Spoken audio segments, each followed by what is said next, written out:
Vovó, eu aprendi uma coisa na aula de história. É verdade que em 2020 houve uma pandemia? Sim, minha netinha. Foram tempos muito difíceis. Eu mesma nunca imaginei que eu fosse passar por uma situação assim. Mas o que aconteceu, vovó? Bom, o que aconteceu foi que na China surgiu um vírus de gripe que nunca tinha sido estudado antes e que por isso muitas mortes ocorreram. Mas vovó, se foi só na China, por que na aula de história isso apareceu como algo que mudou o mundo? Na verdade, minha garotinha, o vírus surgiu na China, mas ele se espalhou pelo mundo todo. A China até que tomou medidas rápidas, construiu hospitais tipo assim, do nada, em apenas 10 dias. Só que isso não foi suficiente para evitar que o vírus se espalhasse. Pessoas que já estavam contaminadas e que não sabiam, continuaram a viajar. E o vírus foi levado para outros países, até que isso se tornou uma pandemia. Mas vem cá, você sabe o que é uma pandemia? Sim, vovó. É quando tem muita gente morrendo por causa de uma doença e todo mundo fica morrendo de medo também. É mais ou menos isso aí, garotinha da vovó. A pandemia vem sim de uma doença infecciosa que ataca os humanos e que se espalha numa grande proporção. Por exemplo, num país inteiro, no continente ou no mundo todo, como foi o caso do coronavírus. Mas essa parte do medo, garotinha, era o que a gente chamava na época de pandemônio, que é diferente de pandemia. E o medo? O medo, ele faz coisas inimagináveis. Tipo o quê, vovó? O medo faz a gente se desesperar e esquecer de um monte de informação que a gente já tem. Você sabia que o coronavírus não foi a primeira gripe a matar e não foi a primeira gripe a surgir no mundo globalizado? A primeira pandemia de gripe registrada foi em 1580. No século XVIII aconteceram duas epidemias diferentes, originadas uma na Rússia e outra na China. No século XIX, mais uma vez, uma gripe surgiu na China, se espalhou por outros países asiáticos, chegou na Rússia e depois na Europa. No final do século XX foi registrado outro grande surto de gripe asiática que chegou dessa vez até os Estados Unidos. No início do século XX aconteceu a gripe espanhola e a estimativa foi de que 25 milhões de pessoas morreram. Esse vírus ele era tão violento que fez muitas famílias europeias se mudarem para a América, por exemplo. E você sabia que isso está na história da sua família? O que você está falando, vovó? A minha professora não contou nada disso na aula, não. Eu nem vi o nome da nossa família no livro de história, vovó. Calma, minha netinha. Não é assim, não. Não é pra aparecer o nome de ninguém da família nos livros de história, não. Ai, vovó, eu não tô entendendo nada. Será que você não tá ficando assim meio gaga, não? Bobinha, a sua avó tá com a mente funcionando perfeitamente bem. Eu vou te explicar e você vai entender. É assim, a família do meu avô paterno morava em Portugal e a família da minha avó paterna morava na Itália. Entre 1918 e 1919, lá na Europa, estava acontecendo o final da Primeira Guerra Mundial e a gripe espanhola ao mesmo tempo. Então muitas famílias tinham um medo gigantesco da morte, seja pela guerra, seja pela pandemia.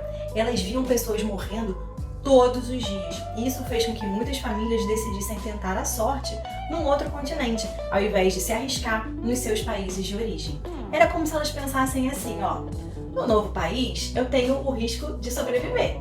No país de origem eu corro o risco de morrer. Para não falar que elas tiveram certeza de que iam morrer lá onde eles viviam, tá? Então, parecia mais sensato o quê? Correr o risco de viver do que correr o risco de morrer. E assim a família da sua tetravó e do seu tetravô veio parar aqui no Brasil. E morando já no Rio de Janeiro, em algum momento a história deles se cruzou.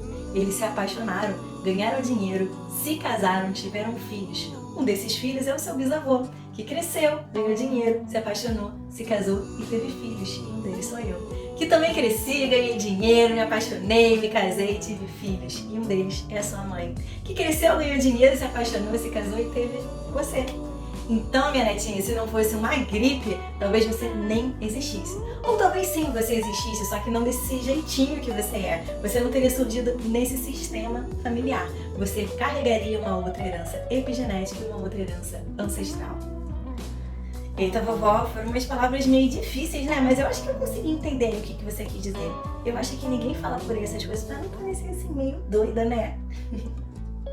Ai, minha netinha, a sua avó nunca teve foi medo de parecer doida para as outras pessoas. Ela sempre gostou de ter umas opiniões assim diferentes, ela gostou muito de ler, por isso ela sempre teve algo diferente para contar e para opinar. Ela usava lentes diferentes para enxergar o mundo.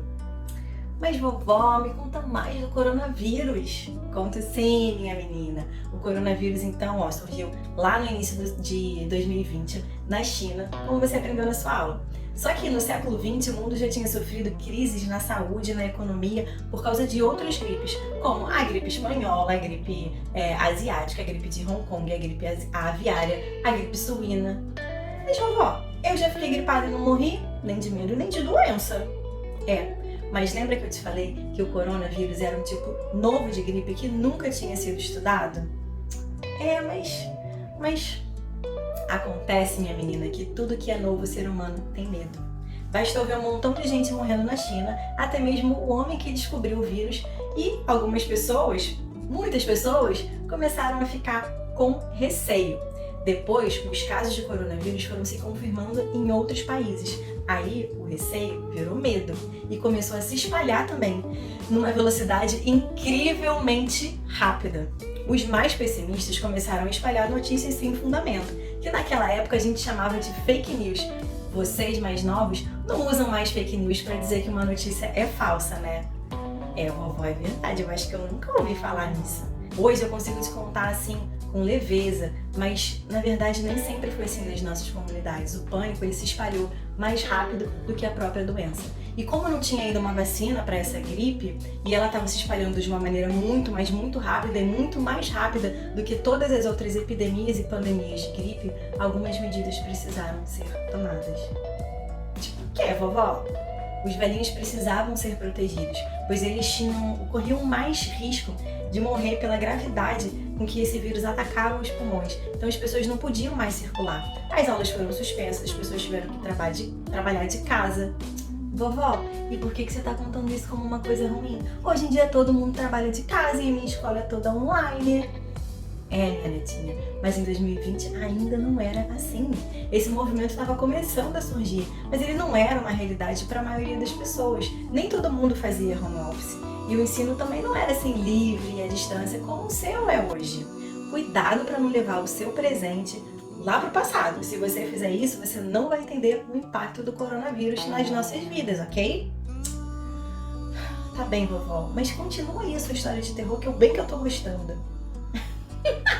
História de terror. Pensando bem, foi mais ou menos por aí mesmo, minha netinha. Tudo aconteceu em diferentes partes do mundo, só que com movimentos muito semelhantes. Então, para evitar a circulação de pessoas, as aulas foram suspensas, os trabalhos passaram a ser feitos em home office, casamentos e festas foram cancelados, férias, viagens a negócios ou para treinamentos foram interrompidas. As pessoas que estavam em outros países tinham dificuldade de encontrar um voo para casa. Pessoas que estavam em cruzeiros ficaram em quarentena dentro do navio, não podendo descer mesmo com o navio atracado no porto. Os investimentos nas bolsas de valores simplesmente despencaram, a economia entrou em crise, os hospitais não comportavam mais doentes e faltou até comida nos mercados. Vovó, mas se eu tivesse nessa época eu também ia ter medo. Pois é, foram tempos muito difíceis. Eu nunca tinha sentido medo de passar fome. Eu nunca tinha me tocado a falta que faz abraçar as pessoas que eu amo. Eu já tinha até morado fora do país, sabe? Eu falava com seus avós, com seus bisavós e com seus tetravós usando um aplicativo no celular que se chamava WhatsApp e que permitia que a gente fizesse uma chamada de voz ou de vídeo. Só que não era assim holográfico como é hoje pra você. A gente não via assim de uma forma tão real a pessoa, apesar de ser bem avançado pra época. Eu também já trabalhava na área de desenvolvimento humano, fazendo atendimentos online a mulheres que estavam se sentindo travadas na vida e que precisavam melhorar o relacionamento, seja o relacionamento que elas tinham com elas mesmas, com o par, com a equipe de trabalho. Eu já era uma pessoa diferente de muitas pessoas que viviam naquela época, mas mesmo usando a tecnologia e mesmo cheia de saudade, eu sabia que quando eu quisesse, eu poderia simplesmente abraçar as pessoas que eu amava e que eu sentia falta. Eu poderia, no momento de pausa e de lazer, ir para lugares ou fazer coisas que eu mais amava, como por exemplo, dar aquele mergulho no mar, ou ir para um parque cheio de verde, respirar a natureza. Só que de repente, sem nenhum aviso prévio. Isso foi tirado de nós e nós tivemos que ficar dentro das nossas próprias casas. Vovó, eu não imaginei que tivesse sido assim. Lá na aula foi tudo tão rápido, eu achei que fosse só uma coisa na economia mesmo. Eu não sabia que tinha afetado a vida das pessoas nessa profundidade. Pois é, minha netinha. O meu sobrinho Breno nasceu mais ou menos um mês depois de o governo ter colocado a gente em quarentena. E tudo que eu mais queria era poder abraçá-lo, visitá-lo todos os finais de semana. O seu tetravô também estava fazendo 90 anos e a gente não pôde comemorar com ele. Porque a gente tinha acabado de voltar de uma viagem na Itália, onde vários casos da doença tinham acontecido. O surto surgiu quando a gente já estava lá. Então a gente poderia colocar eles em situação de risco. E por amor a eles, nós ficamos em casa. Se pelo menos a gente soubesse que ninguém tinha vírus ou que ninguém ia morrer, quantos abraços não precisariam morrer ou desejo dentro de nós. Não fica triste, vovó.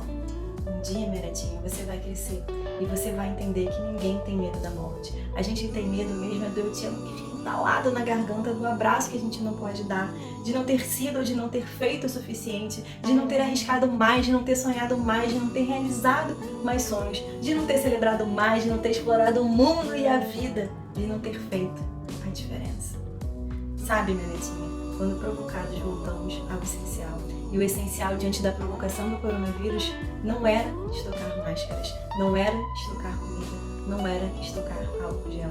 Também não era essencial espalhar teorias da conspiração ou notícias sem fundamento.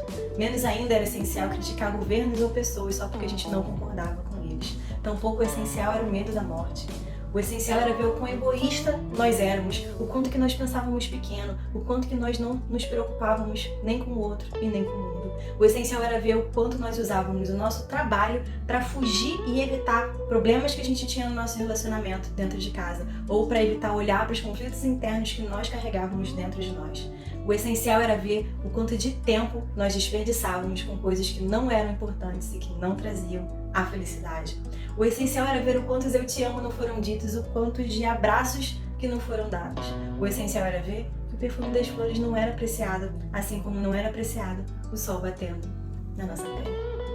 O essencial era ver o quanto nós não éramos adultos saudáveis, o quanto hipócrita nós éramos ao ter medo do coronavírus, sendo que a cada dia nós já fazíamos os nossos próprios movimentos de morte, com atitudes inconsequentes, irresponsáveis, autossabotadores que detonavam os nossos relacionamentos, a nossa vida financeira e a saúde dos nossos próprios corpos. O essencial, minha querida, era parar de mentir para nós mesmos. O essencial era silenciar para poder ouvir o que a nossa criança interior, ferida, estava querendo nos mostrar, nos contar diante desse cenário de caos e de medo. E foi só nesses longos meses que eu fiquei em quarentena dentro de casa que eu pude me dar conta de tudo isso. E se me perguntassem o que foi o coronavírus, eu responderia: foi o período em que a humanidade precisou destruir o próprio ego, encarar os seus fantasmas e as suas mentiras, para que então pudesse decidir diferente e voltar ao essencial.